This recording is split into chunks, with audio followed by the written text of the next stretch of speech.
राधे राधे, जय श्री कृष्णा। आज की कथा में आप सभी भक्तों का हार्दिक स्वागत है। भगवान श्री कृष्ण और श्रीमती राधा रानी की कृपा सदैव आप पर और आपके समस्त परिवार पर बनी रहे।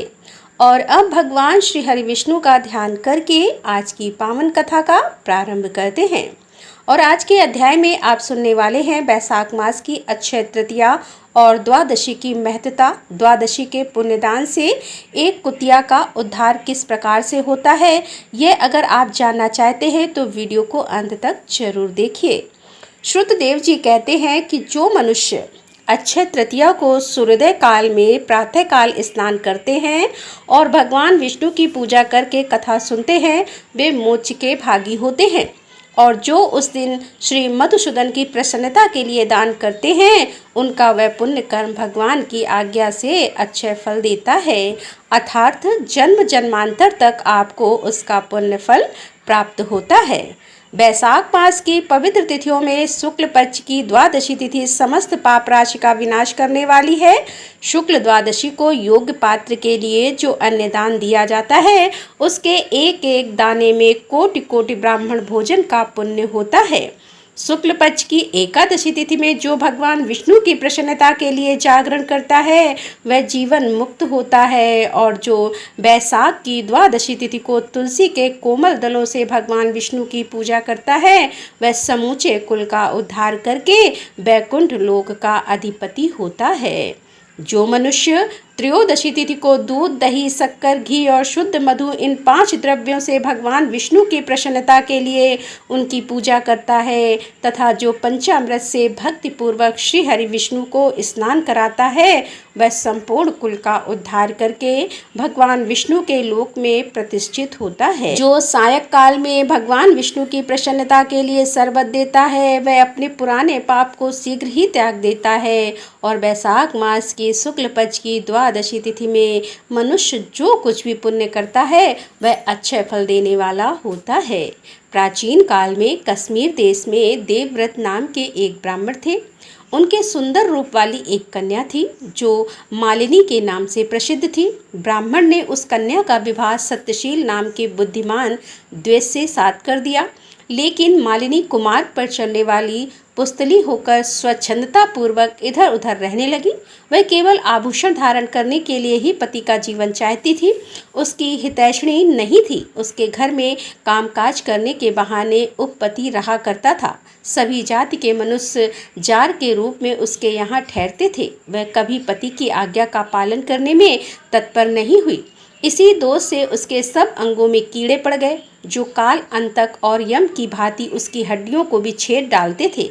उन कीड़ों से उसकी नाक, जीवा और कानों का उच्छेद हो गया। स्तन तथा उंगलियां भी गल गई।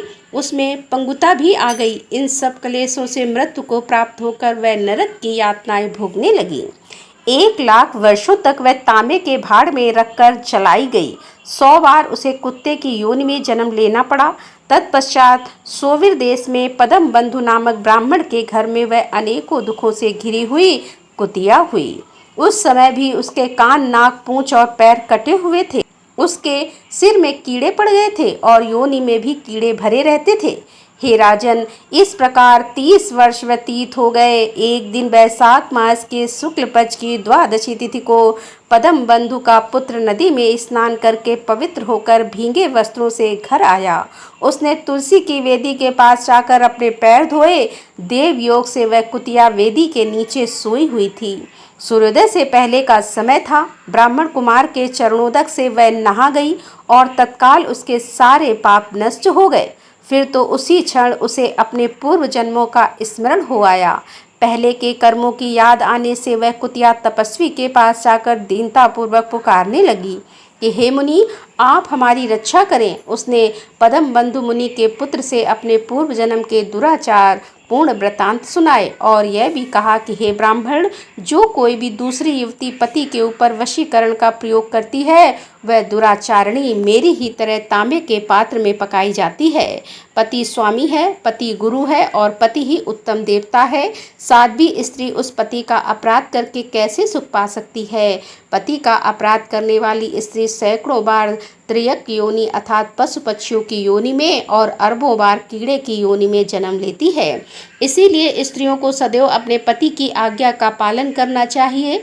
हे ब्राह्मण, आज मैं आपकी दृष्टि से सम्मुख आई हूँ।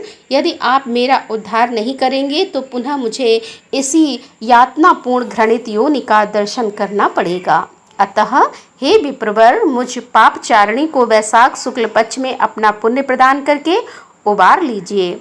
आपने जो पुण्य की वृद्धि करने वाली द्वादशी की है, उसमें स्नान, दान और अन्न भोजन कराने से जो पुण्य हुआ है, उससे मुझ दुराचारणी का भी उद्धार हो जाएगा। हे महाभाग्य, हे दीनवत्सल, मुझ दुखिया के प्रति दया कीजिए। आपके स्वामी जगदीश्वर जनार्दन दीनों के रक्षक हैं, उनके भक्त भी उन्हीं के समान होते हैं। हे दीनवत्सल, मैं आपके दरवाजे पर रहने वाली कुतिया हूँ, मुझ दीन के प्रति दया कीजिए, मेरा उद्धार कीजिए। अंत में मैं आप द्विजेंद्र को नमस्कार करती हूँ। उसका वचन सुनकर मुनि के पुत्र ने कहा, कुतिया, सब प्राणी अपने किए हुए कर्मों के ही सुख दुख रूप में फल भोगते हैं। जैसे सांप को दिया हुआ सकरा मिश्रित दूध केवल विष की वृद्धि करता है, उसी प्रकार पापी को दिया हुआ पुण्य उसके पाप में ही सहायक होता है। मुनि कुमार के ऐसा कहने पर कुतिया दुख में डूब गई और उसके पिता के पास जाकर स्वर के क्रंदन करती हुई बोली कि हे पदम बंधु बाबा, मैं तुम्हारे दरवाजे की कुतिया हूँ। मैंने सदा तुम्हारी जूठन खाई है, मेरी रक्षा करो, मुझे बचाओ। गृहस्थ महात्मा के घर पर जो पालतू जीव रहते हैं, उनका उद्धार करना चाहिए, यह वेद वेदाओं का मत है। चांडाल कुत्ते और कौवे यह प्रतिदिन गृहस्थों के दिए हुए टुकड़े खाते हैं, अतः उनकी दया के पात्र हैं। जो अपने ही पाले हुए रोग आदि से ग्रस्त एवं असमर्थ प्राणी का उद्धार नहीं करता, वह नरक में पड़ता है, यह विद्वानों का मत है।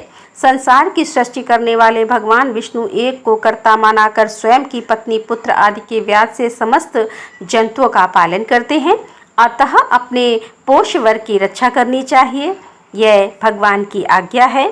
दयालु होने के कारण आप मेरा उद्धार कीजिए। दुख से आतुर हुई कुतिया की यह बात सुनकर घर में बैठा हुआ मुनिपुत्र तुरंत घर से बाहर निकला। उसी समय दया निधान पदम बंधु ने कुतिया से पूछा कि यह क्या वृतांत है। तब पुत्र ने सब समाचार कह सुनाया। उसे सुनकर पदम बंधु बोले कि बेटा, तुमने कुतिया से ऐसा वचन क्यों कहा? साधु पुरुषों के मुंह से ऐसी बातें नहीं निकलती। हे वत्स, देखो तो सब लोग दूसरों का उपकार करने के लिए उद्यत रहते हैं। चंद्रमा, सूर्य, वायु, रात्रि, अग्नि, जल, चंदन, वृक्ष और साधु पुरुष सदा दूसरों की भलाई में ही लगे रहते हैं। दैत्यों को महाबली जानकर महर्षि दधीची ने देवताओं का उपकार करने के लिए दयापूर्वक उन्हें अपने शरीर की हड्डी तक दे दी थी। हे महाभाग्य, पूर्व काल में राजा शिव ने कबूतर के प्राण बचाने के लिए भूखेबाज को अपने शरीर का मांस दे दिया था और पहले इस पृथ्वी पर जीमुत वाहन नामक राजा हो गए। उन्होंने एक सर्प का प्राण बचाने के लिए महात्मा गरुड़ को अपना जीवन समर्पित कर दिया था। इसीलिए विद्वान ब्राह्मण को दयालु होना चाहिए। क्या इंद्रदेव शुद्ध स्थान में ही वर्षा करते हैं, अशुद्ध स्थान में जल नहीं बरसाते? क्या चंद्रमा चांडालों के घर में प्रकाश नहीं करते? अतः बार बार प्रार्थना करने वाली इस कुतिया को मैं अपने पुण्यों से उद्धार करूंगा।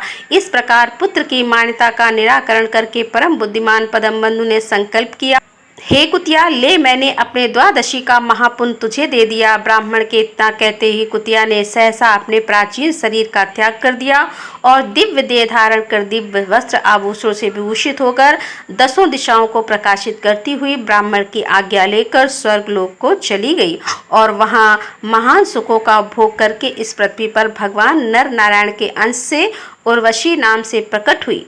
राधे राधे, जय श्री कृष्णा। आज की कथा का यहीं पर समापन करती हूँ। उम्मीद करती हूँ यह कथा आपको पसंद आई होगी। कथा पसंद आई हो तो वीडियो को लाइक करें, शेयर करें और हमारे चैनल पर यदि आप पहली बार आ रहे हैं तो हमारे चैनल को सब्सक्राइब कर लें। तो दोस्तों, मिलते हैं इसके आगे का अध्याय लेकर। तब तक के लिए राधे राधे, जय श्री कृष्णा, हर हर महादेव, जय भोलेनाथ।